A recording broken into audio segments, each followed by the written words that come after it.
अल्हम्दुलिल्लाह नहमदुहु व नस्तईनुहु व नस्तगफिरुहु व नु'मिनु बिही व नतवक्कलु अलैहि व नऊज़ु बिल्लाहि मिन शुरूरि अनफुसिना व मिन सय्यिआति अअमालिना। मन यहदिहिल्लाहु फला मुज़िल्ल लहु व मन युज़लिल्हु फला हादिय लहु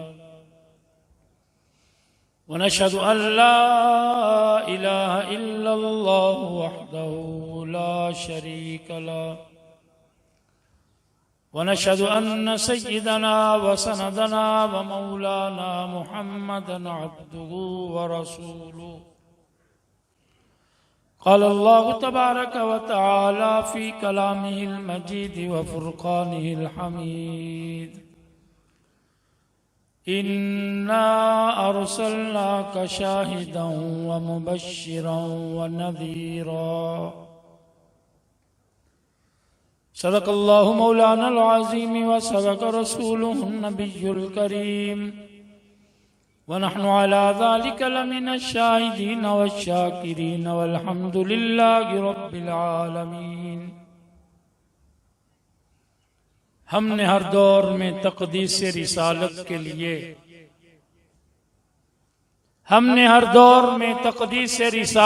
लिए वक्त की तेज हवाओं से बगावत की है, तोड़कर सिलसिलाए रस्मे सियासत का फसूं हमने फकत एक नामे मोहम्मद से मोहब्बत की है। मेरे वाजिबुल एहतराम काबिल तकरीम उलमाए किराम, बुजुर्गान मोहतरम, आज का ये प्रोग्राम सीरत खातमुल मासूमीन के उन्वान से इनेकाद पजीर है। अहले सुन्नत वल जमात का अकीदा और नजरिया है कि अंबिया अलैहिमुस्सलातु वस्सलाम की ज़वात कुद्सिया मासूम है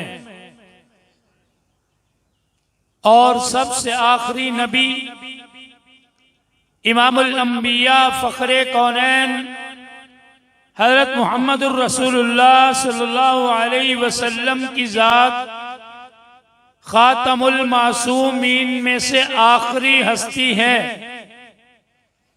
आपके बाद कोई शख्सियत, कोई ज़ात मासूम नहीं।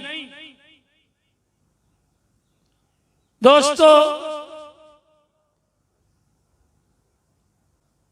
दुनिया का दस्तूर है, अगर कोई दावा किया जाए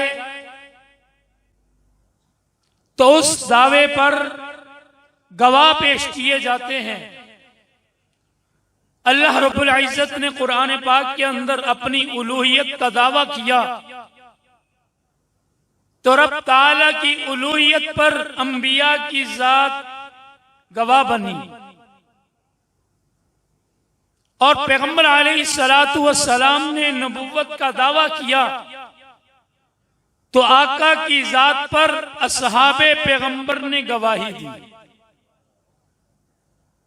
आप इस इलाके के लोग हैं। पाकिस्तान में बहुत सारी अदालतें हैं, सुप्रीम कोर्ट है, हाई कोर्ट है, सिविल कोर्ट्स हैं। जब किसी अदालत के अंदर मुकदमा कायम किया जाता है, दावा किया जाता है, तो उस दावे पर गवाह पेश किए जाते हैं। एक गवाह चशमदीद होता है कि जो इस बात का इकरार करता है कि ये काम मेरे सामने हुआ, फुला आदमी ने गोली चलाई, मैंने खुद देखा, फुला शख्स कत्ल हुआ। इसे कहते हैं कि चशमदीद गवाह है। और अगर मुकदमा कमजोर करना हो, अगर मुकदमे का सत्यानाश करना हो तो चशमदीद गवाहों को फेर दिया जाए तो मुकदमा खत्म हो जाता है। ऐसा होता ही नहीं होता।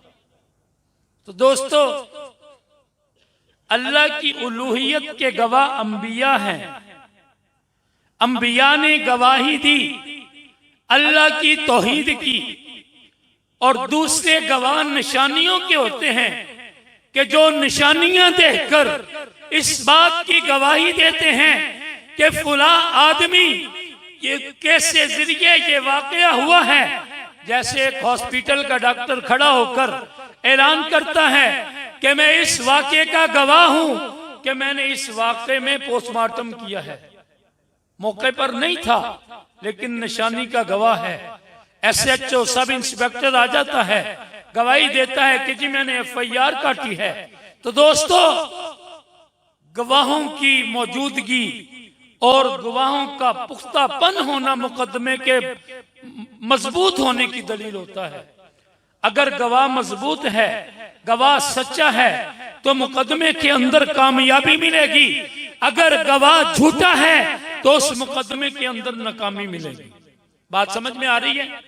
सिर्फ थोड़े अल्फाज में अपनी गुफ्तगू खत्म करूंगा। अंबिया ने गवाही दी अल्लाह रब्बुल इज्जत की उलूहियत की। रब का कुरान कहता है, इन्ना अरसलना का शाहिदा, हमने आपको गवाह बना के भेजा। कैसा गवाह?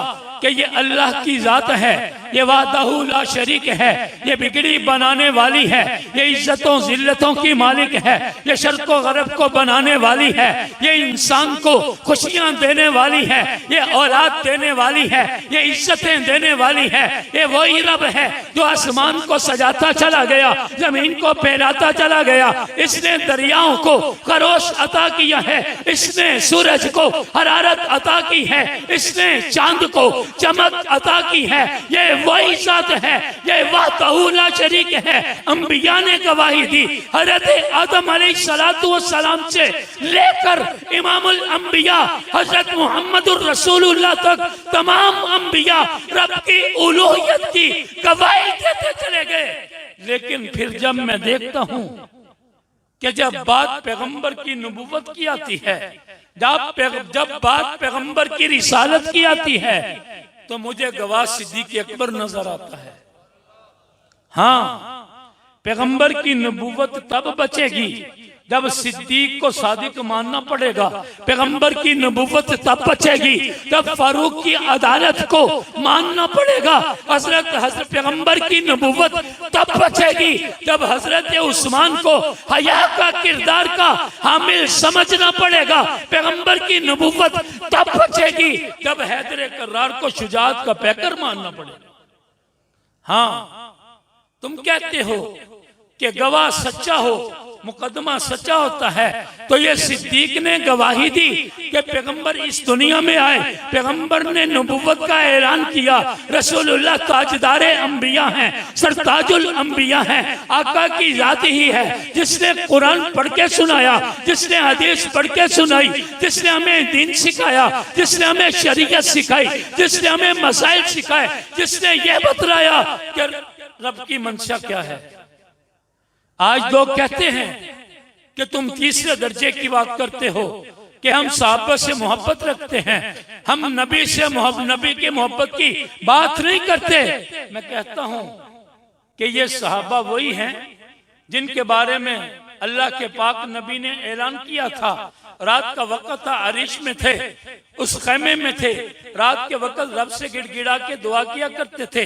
वक्त का सैयदना अबू बकर सिद्दीक खैमे में गए, जाकर क्या देखा कि आका का सर झुका हुआ है, आंखों से आंसू बह रहे हैं और जमीन तर हो चुकी है। अल्लाह के महबूब पैगंबर की जुबान से ये अल्फाज निकले, अल्लाहुम्मा इन तुहलिक हाजिल असाबा ला ताबुद फिल अर्द। ए अल्लाह, आज ये मैं मुट्ठी भर जमात लेकर आया हूँ, आज अगर ये हलाक हो गई, आज अगर ये मिट गए, तो पूरी जमीन पर, रूए जमीन पर तेरा नाम लेने वाला कोई नहीं।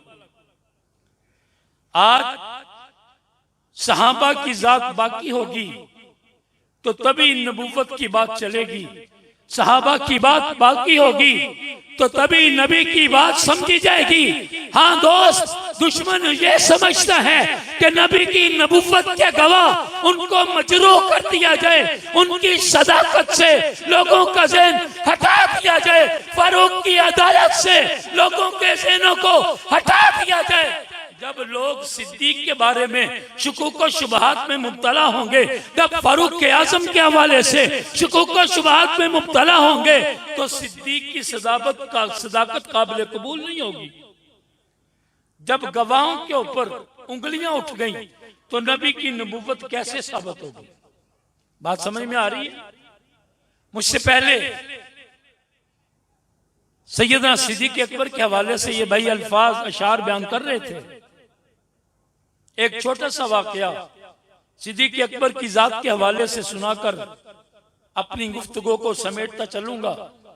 दोस्तों, सारी कायनात के सरदार इमामुल अंबिया हज़रत मुहम्मद रसूलुल्लाह सल्लल्लाहु अलैहि वसल्लम तशरीफ फरमा है, सहाबाए किराम जमा हैं। एक बूढ़ी औरत हाँफते कांपते कदमों के साथ आका की बारगाह में आती है। आकर कहने लगी कि अल्लाह के नबी सल्लल्लाहु अलैहि वसल्लम, मेरा एक बेटा है, सारी जिंदगी मुसलमानों के खिलाफ उसने लड़ा है। आज अल्लाह रब्बुल इज्जत उसे हिदायत देना चाहते हैं। मैं चाहती हूं कि मेरे उस बेटे को कलमा पढ़ा दें, वो इस्लाम के हल्के में आ जाए।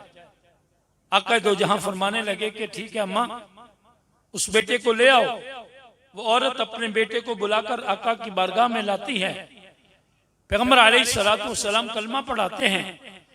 कलमा पढ़ने के बाद उस औरत की निगाह मुसलमानों के लश्कर पर उठती है। उसे हालात व वाक़यात से मालूम हुआ कि मुसलमान जंग के लिए जाना चाह रहे हैं। तो वो औरत दरख्वास्त करती है, ए आका, सारी जिंदगी तो मेरा बेटा मुसलमानों के खिलाफ लड़ा, आज आप जंग के लिए जा रहे हैं, आप मेरे बेटे को ले जाएं। आज आपके हक में होकर, आपके दिफा में होकर कुफ्फार का मुकाबला करेगा। आका दो जहां फरमाने लगे कि अम्मा, अपने बेटे को पेश कर दे। उस बेटे को पेश किया गया। पैगंबर अलैहिस्सलातु वस्सलाम जंग के लिए गए। वो नौजवान भी जंग में साथ चला गया। जंग में जाकर बड़ी जुर्रत और बहादुरी के साथ, बड़ी शमशेर तरीके से, बड़े जुर्रतमंद तरीके से वो कुफ्फार का मुकाबला करते करते बिल आखिर जामे शहादत नोश कर गया। ये वो नौजवान है जिसकी जिंदगी में शायद नमाजें ज्यादा नहीं थी, जिसकी जिंदगी में शायद और नेकियां नहीं थी। आका दो जहां की आदत हुआ करती थी कि सरकार दो आलम सल्लल्लाहु अलैहि वसल्लम जंग के इख्तिताम पर पूरे मैदान का चक्कर लगाते। जो साथी शहीद हो गए उनके कफन दफन का इंतजाम करवाते, और जो जख्मों से चूर हैं, जिनके जिस्म जख्मी हो चुके हैं, उनके लिए दवा दारू का इंतजाम करते। आका दो जहां ने सिद्दीक अकबर को साथ लिया, राउंड लगाया। आका की निगाह पड़ी कि वो नौजवान जो भी कलमा पढ़ के साथ आया था, वो भी शहीदों की लाइन में पड़ा है। पैगंबर अलैहिस्सलातु वस्सलाम ने देखा, कुछ परेशान हुए, चक्कर लगा के वापस आए। उस बूढ़ी औरत को पता चला कि मुसलमानों का काफिला जंग से वापस आ रहा है, तो वो दौड़कर मदीना के शुरू में आ गई। आकर आका दो जहां का इस्तिकबाल किया, सलाम दुआ की, हाल अहवाल पूछा। कहने लगी कि आका, मेरा नौजवान बेटा भी आपके साथ गया था, वो कैसा है? पैगंबर अलैहिस्सलातु वस्सलाम ने सोचा, अगर मैं इसको जवाब दे दूं कि तेरा बेटा शहीद हो गया, ये औरत जाद है, नहीफ है, कमजोर है, कहीं बददिल ना हो जाए। आका ने फरमाया कि अम्मा, मेरे बाद सिद्दीक अकबर आ रहे हैं, आप उनसे पूछ लेना। ये कहकर खालिक के कायनात के महबूब पैगंबर चले गए, मस्जिद में दाखिल हो गए। थोड़ी देर के बाद सैयदना सिद्दीक अकबर वहां से गुजरने लगे। वो बूढ़ी औरत दौड़कर सिद्दीक के पास आ गई, आकर कहने लगी कि अबू बकर, तुम्हारा हाल क्या है, तुम्हारी तबीयत कैसी है? हाल अहवाल पूछने के बाद उसका सवाल यह था कि अबू बकर, मेरे बेटे का बताओ। सिद्दीक अकबर ने कहा कि अम्मा, अपने बेटे का रसूलुल्लाह से पूछ लेती, वो तो गुजर चुके हैं। तो उस औरत ने कहा कि अबू बकर, मैंने अल्लाह के नबी से पूछा था, उन्होंने कहा कि अबू बकर से पूछना। सिद्दीक अकबर रसूलुल्लाह की मंशा समझ गए। थोड़ी देर रुकने के बाद सैयदना सिद्दीक़ अकबर की जुबान से निकला कि अम्मा तेरा बेटा ठीक है और पीछे आ रहा है। ये कहने के बाद सिद्दीक़ अकबर चल पड़े। चलते चलते मस्जिद नबवी के दरवाजे पे पहुंचे। एक कदम मस्जिद के अंदर है, दूसरा मस्जिद से बाहर है कि पीछे देखा कि किसी के चलने की आवाज आती है। जब मुड़ के देखा तो उसी औरत का बेटा चल के आ रहा था। इसी असना में सैयदना सिद्दीक़ अकबर मस्जिद में दाखिल हुए। जिब्राइल अमीन वही लेकर आए। आका को बतलाया गया। आका ने पूछा कि अबू बकर परेशान किस वजह से? कहा कि आका ये नौजवान तो शहीद हो गया था। जब मैंने इसकी माँ को कहा कि तेरा बेटा जिंदा है और आ रहा है, तो रसूलुल्लाह ने कहा कि परेशानी की बात नहीं, ऐ अबू बकर तेरी जुबान से जो अल्फाज निकले थे अल्लाह ने अमली जामा पहनाकर उसको कदमों पे चला दिया। ये सिद्दीक की सदाकत है जिसको रब भी झूठा नहीं होने देता। ये वो सिद्दीक अकबर जो रसूलुल्लाह का दिफा करते करते सारी जिंदगी पैगंबर के साथ रहे और आज भी कब्र में नबी के साथ सो रहे हैं। सारी जिंदगी सिद्दीक ने रसूलुल्लाह का दिफा किया। आज कोई बदबख्त खड़ा होकर कहे कि मैं सिद्दीक को नहीं मानता तो मैं उससे जंग करूंगा। मेरा हक बनता है या नहीं बनता? मैं उसका दिफा करूंगा। मैं सिद्दीक अकबर के चौखट पे पहरा दूंगा और जो बदबख्त उठेगा मैं उसका मुकाबला करूंगा। करना चाहिए या नहीं करना चाहिए? हाँ, हमारा तो वास्ता ही उन लोगों से है। हमारी क़यादत कभी मौलाना जंगवी के हाथों में थी। वो भी सिद्दीक का दिफा करते करते बिल आखिर जिबा कर दिए गए। जंग की गलियां याद करती हैं कि वो कौन सा मर्द कलंदर था कि जिसके हाथों में हथकड़ी डालकर जंग की गलियों में घसीटा जाता। लाओ तो सही, वो शहीद हो गए। हमें कोई फिक्र नहीं, हमने कुर्बानी दी है। मौलाना कासमी आए, वो भी कुर्बान हो गए। मौलाना फारूकी मेरे वालिद गरामी आए, वो भी कुर्बान हो गए। और आज हमें भी फख्र है कि ये शहादत का रास्ता है। सहाबा के दिफा के लिए अगर हमारी भी जान जाती है तो चली जाए। तो दोस्तों, आप इस काफिले के साथ चलेंगे? थोड़े से लोगों की आवाज आई है। ये कोई फूलों का रास्ता नहीं, कांटों की सेज है। तो मौलाना जंगवी कहा करते थे कि जिस दश्त से कोई मक्तल में गया वो शान सलामत रहती है। ये जान तो आनी जानी है, इस जान की कोई परवाह नहीं। वमा अलैना।